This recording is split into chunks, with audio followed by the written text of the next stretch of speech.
Les conditions sont magnifiques, le début du rassemblement est repoussé d'1 heure, le risque est encore trop présent, les riders restent sur des pentes calmes.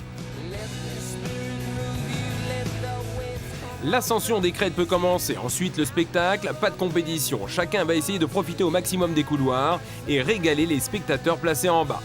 Le premier à s'élancer, c'est Stéphane Chiknavorian, ancien compétiteur en ski alpin, c'est une des pointures en France.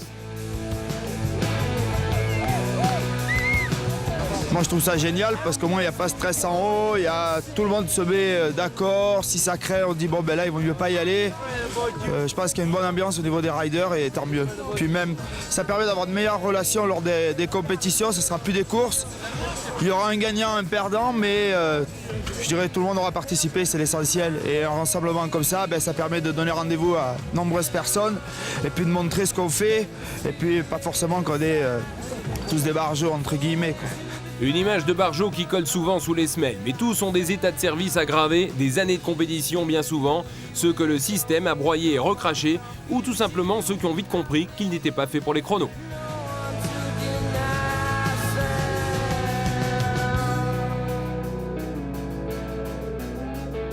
Je ne mets pas la compétition de côté, je crois que la compétition elle est à sa place dans les tracés sur la Coupe du Monde, dans les clubs, sur tous les stades de slalom du monde, ça il n'y a aucun souci. Après je crois que le freeride et la compète c'est pas du tout fait pour faire un beau mariage.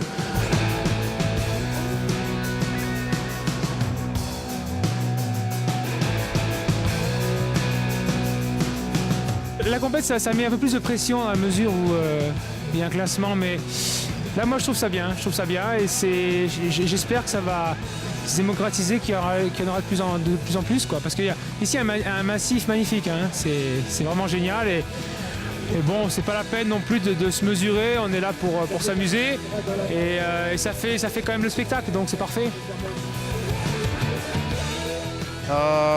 J'ai fait plusieurs compétitions, c'est vrai que c'est sympa, mais ici c'est beaucoup plus relax, il n'y a pas de stress, donc j'adore. Une autre idée qu'il faut pourrir, l'opposition entre skieurs et snowboarders. Si elle existe pour commander les déguisements au Père Noël, à Prapoutel, c'est love à tous les étages. Les snowboarders, on les côtoyait plus ou moins quand on était plus jeune. Maintenant qu'on a à peu près le même état d'esprit, moi l'état d'esprit on l'a toujours eu, mais maintenant qu'on recherche les mêmes sensations, en fait on s'apporte énormément mutuellement et c'est hyper agréable d'être avec eux. Un des grands sujets de discussion pendant ce week-end, la sécurité et la manière inconsciente qu'ont de plus en plus de gens à se jeter dans des pentes à risque. Aux États-Unis, la liberté est encadrée par des shérifs. En France, certaines municipalités commencent à faire puruler les interdits.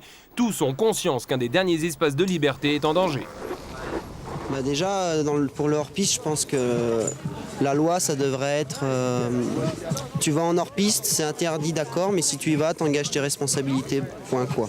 Mais pas qu'il y ait des flics qui te sanctionnent s'ils te voient, ça rime plus à rien et...